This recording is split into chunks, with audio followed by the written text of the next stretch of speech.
जब सन 1999 में pope John Paul द्वितीय ने भारत में आकर ये घोषणा की थी कि चर्च 21वीं सदी में एशिया में क्रॉस लगाएंगे और क्रिश्चियनिटी का विस्तार करेंगे, तो मीडिया ने इसे ठीक बताया। आखिरकार चर्च का अपना निजी कर्तव्य है कि वह पूरी दुनिया में ईसाई धर्म का प्रचार करे, इसलिए पोप सिर्फ अपना कर्तव्य निभा रहे हैं।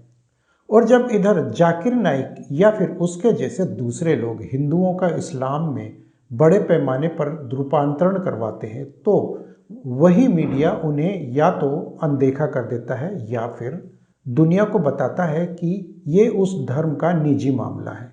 चलो मान लिया कि आखिरकार इस्लाम को भी हक है कि वो भी दुनिया में तब तक अपना विस्तार करे जब तक कि सारी मानव जाति मुसलमान नहीं हो जाती। नमस्कार, मैं अजय चौहान, लाइव नॉलेज में आप सभी का स्वागत है। तो अब अगर हम क्रिश्चियनिटी और इस्लाम के बाद बात करें हिंदू धर्म के बारे में, तो हिंदू समुदाय में प्रचार प्रसार तो बिल्कुल ही नहीं हो रहा है।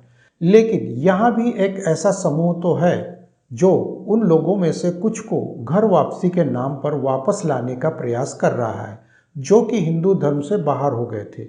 लेकिन समस्या ये आ रही है कि हर बार दुनिया का मीडिया उन लोगों पर हाइपर हो जाता है और उल्टा उन्हीं पर दोष देने लग जाता है कि हिंदू समुदाय और संप्रदाय और विभाजनकारी ताकतें हमारे समाज को परेशान कर रही हैं, और ये सब लोग मिलकर एक असहिष्णु हिंदू राष्ट्र की स्थापना करना चाहते हैं।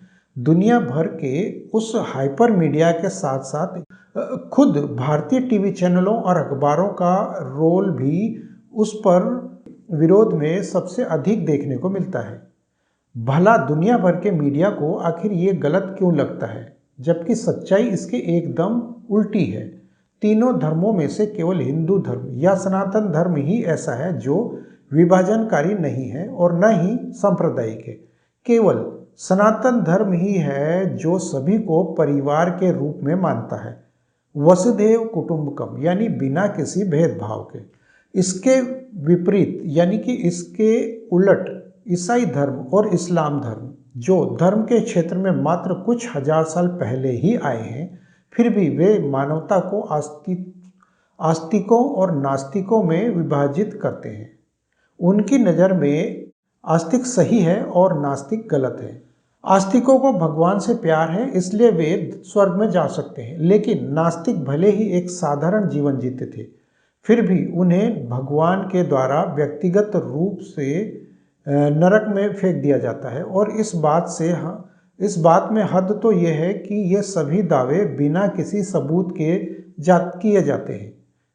क्या ईसाई और इस्लाम धर्म के इस प्रकार के दावे निराधार मूर्खता भरे नहीं हैं? क्या ये दावे ईसाई और इस्लाम धर्म को असहिष्णु, सांप्रदायिक और विभाजनकारी होने का सबूत नहीं दे रहे हैं? क्या दुनिया भर के उस हाइपर मीडिया को ये नहीं दिखता कि सही कौन है और गलत कौन है? इसलिए यहाँ निष्पक्षता के तौर पर प्रश्न ये उठता है कि क्या विभाजनकारी ताकतों जैसे शब्द को हिंदू धर्म के बजाय ईसाई धर्म और इस्लाम पर लागू नहीं किया जाना चाहिए? इतने स्पष्ट प्रमाण होने के बावजूद भी विश्व मीडिया इस बात के लिए निश्चिंत है कि केवल हिंदू धर्म में ही विभाजनकारी ताकतें हैं और इसे फैलाने से रोकने की आवश्यकता है। अब यहाँ बात आती है कि भला भारतीय मीडिया खुद और पश्चिमी मीडिया भी अपने उन दावों में इतने सुनिश्चित क्यों हैं कि केवल हिंदू धर्म ही विभाजनकारी और इसे फैलाने में रोकने की आवश्यकता है? तो इसे समझने के लिए हमको 18वीं और 19वीं शताब्दी में जाने की आवश्यकता होती है, जब वेदों का प्राचीन ज्ञान पहली बार पश्चिम के विश्वविद्यालयों में पहुंचाया गया था। दरअसल पश्चिमी विश्वविद्यालयों का बौद्धिक वर्ग वेदों के प्राचीन ज्ञान से इतना गहराई तक प्रभावित हो चुका था कि वे इसे अधिक से अधिक पढ़ना चाहते थे और समझना चाहते थे। वोल्टेयर, स्लेगर बंधु, मार्क ट्वेन और पॉल ह्यूस्टन जैसे कई प्रमुख हस्तियों ने भारत की समृद्ध साहित्य विरासत के बारे में बहुत कुछ सुन रखा था। 20वीं शताब्दी की शुरुआत में हेडजेनबर्ग, श्रोडिंगर, पाउली, ओपेनहाइमर और आइंस्टाइन जैसे वैज्ञानिक वेदों से बहुत अधिक प्रभावित थे और उन्होंने अपने अपने शोध में इसे सीधे सीधे स्वीकार भी किया है। अब यहाँ बात आती है कि अगर 18वीं और 19वीं शताब्दी तक भी इतना सब कुछ ठीक चल रहा था, तो फिर आज उसी हिंदू परंपरा ने दुनिया भर में अपने उस सम्मान को आखिर कैसे खो दिया। ऐसा क्या हुआ कि अब इसे उसी पश्चिम के शिक्षाविदों द्वारा ही दुनिया के सभी धर्मों में सबसे खराब और खतरनाक माना जा रहा है। तो इस विषय पर हमें कई ऐसे चौंकाने वाले तथ्य मिलते हैं जिनमें वहाँ का इतिहास हमको सीधे सीधे तथ्य बताता है कि पश्चिम में चर्च के खिलाफ खड़े होने वालों में वोल्टेयर सबसे आगे रहा। चर्च के स्थान पर उसने बार बार भारतीय ज्ञान की प्रशंसा की और इसके लिए वो जेल तक भी गया। चर्च को भी यह जानकारी थी कि उसके पैरों तले से जमीन खिसकने वाली है और बुद्धिजीवियों ने खुद ही भारतीय ज्ञान की प्रशंसा की है। तो इस विषय पर हमें कई ऐसे चौंकाने वाले तथ्य मिलते हैं जिनमें वहाँ का इतिहास हमको सीधे सीधे तथ्य बताता है कि पश्चिम में चर्च के खिलाफ खड़े होने वालों में वोल्टेयर सबसे आगे था। चर्च के स्थान पर उसने बार बार भारतीय ज्ञान की प्रशंसा की और इसके लिए वो जेल तक भी गए। चर्च को भी ये बात की जानकारी थी कि उसके पैसों पर पलने वाले बुद्धिजीवियों ने उसके अपने ही बुद्धिजीवियों ने खुद ही भारतीय ज्ञान की प्रशंसा करनी शुरू कर दी है और सीधे सीधे बता दिया है कि ईसाई धर्म से तो हिंदू धर्म ज़्यादा बेहतर है।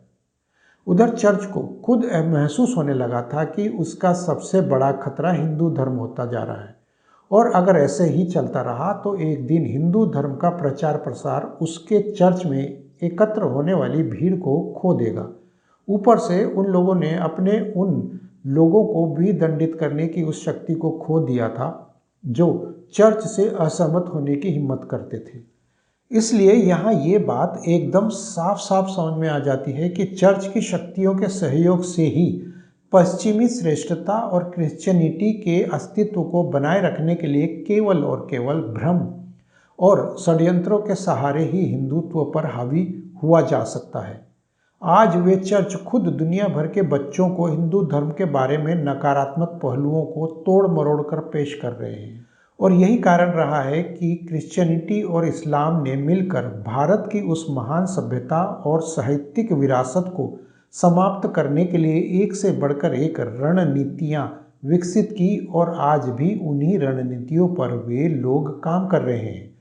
इसमें सबसे बड़ी बात तो ये देखने को मिलती है कि क्रिश्चियनिटी और इस्लाम के उस काम के लिए दुनिया के उस हाइपर मीडिया का भी साथ मिल रहा है और इन सब ने मिलकर भारतीय मीडिया को भी अपना पार्टनर बना लिया है। तो अगर मेरी यह जानकारी आप लोगों को अच्छी लगी हो तो कृपया कमेंट बॉक्स में अपने विचार हमें जरूर बताएं और जाने से पहले वीडियो को लाइक और शेयर भी करते जाएं और अगर आप इस चैनल पर नए आए हैं तो कृपया इस चैनल को सब्सक्राइब करने के बाद पास ही में बने बेल आइकन को भी दबाना ना भूलें। तब तक के लिए धन्यवाद। जय हिंद, वंदे मातरम।